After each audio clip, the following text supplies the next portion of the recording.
এখানে আমি 1 কাপ ছোলা নিয়ে নিয়েছি। ছোলাগুলো আমি 6-7 ঘন্টা ভিজিয়ে রেখেছিলাম। এখন ধুয়ে একটা কড়াইতে নিয়ে নিয়েছি। এখন এগুলো আমি সিদ্ধ করতে বসিয়ে দেব। ছোলাটা খুব ভালোভাবে সিদ্ধ হয়ে গেছে। এখন আমি নামিয়ে নেব। ছোলাটা ঠান্ডা হতে দিয়েছি। এখন আমি বাকি কাজগুলো করে নেব। এখানে একটা টমেটো নিয়ে নিয়েছি, টমেটোটা কেটে নেব।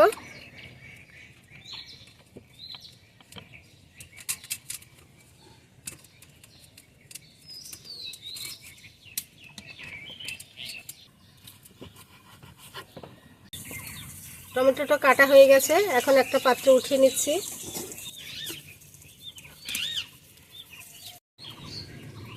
এখানে দুটো কাঁচামরিচ নিয়ে নিয়েছি। এখন কাঁচামরিচ দুটো কেটে নেব। কাঁচামরিচটা উঠিয়ে নেব। এখানে একটা পেঁয়াজ নিয়ে নিয়েছি। এখন পেঁয়াজটা কেটে নেব।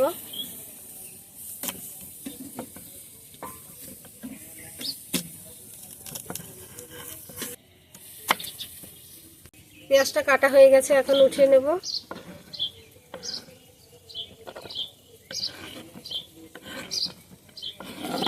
একটা ছোট গাজর ছুলে ধুয়ে নিয়েছি। এখন গাজরটা কেটে নেব।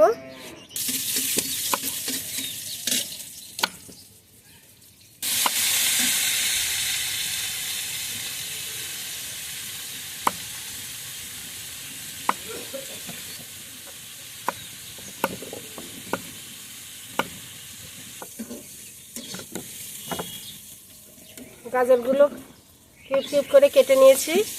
এখন একটা পাত্রে উঠিয়ে নিচ্ছি।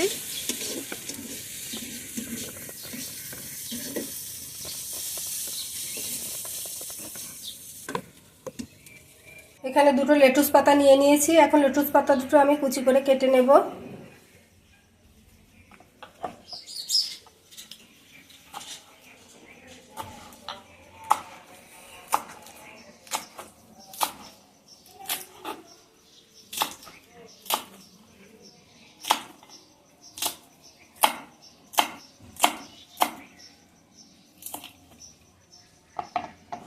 লেটুস পাতাটা উঠিয়ে রাখবো।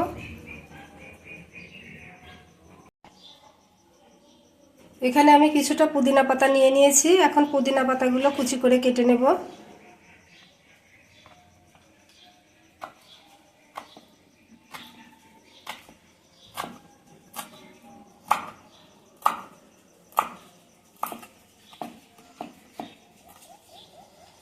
পুদিনা পাতাটা কাটা হয়ে গেছে। এখন পুদিনা পাতাটা উঠিয়ে নেব।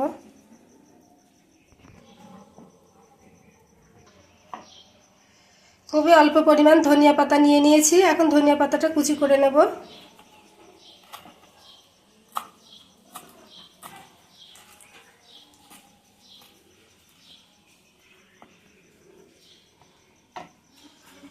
ধনিয়া পাতাটা উঠিয়ে নেব।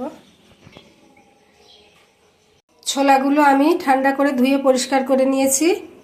এখানে একটা পাত্র নিয়ে নিয়েছি। এখন পাত্রের মধ্যে আমি সিদ্ধ করে রাখা ছোলাগুলো দিয়ে দেব। এখানে আমি একে একে সব কিছু দিয়ে দেব। প্রথমে আমি টমেটোটা দিয়ে দিচ্ছি, পেঁয়াজ কুচি দিয়ে দিচ্ছি, কাঁচামরিচ কুচি দিয়ে দিচ্ছি, গাজর কুচিগুলো দিয়ে দেব, লেটুস পাতা দিয়ে দেব, পুদিনা পাতা, ধনিয়া পাতা। এখন 1 মুঠ পরিমাণ চীনাবাদাম দিয়ে দিচ্ছি। এখানে আমি 2 রকমের সিড নিয়ে নিয়েছি। সিডসগুলো এখন দিয়ে দেব। এখানে আমি কিছুটা গন্ধরাজ লেবুর রস নিয়ে নিয়েছি, সেটা এখন দিয়ে দেব। গোলমরিচ ক্রাশ করে দিয়ে দেব।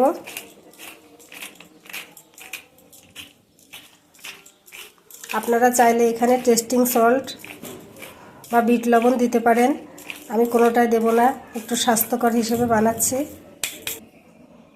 এখন সব কিছু আমি চামচের সাহায্যে মিক্সড করে নেব। আপনারা ইফতারিতে তেল মশলার ঘুগনি না বানিয়ে একবার এভাবে ছোলা ট্রাই করে দেখবেন, এটা খুবই স্বাস্থ্যকর। তো আজকের ভিডিওটি ভালো লাগলে একটি লাইক দিবেন, কমেন্টে জানাবেন কেমন হয়েছে। আর এরকম নিত্য নতুন ভিডিও পেতে আমার চ্যানেলটি সাবস্ক্রাইব করে পাশেই থাকবেন।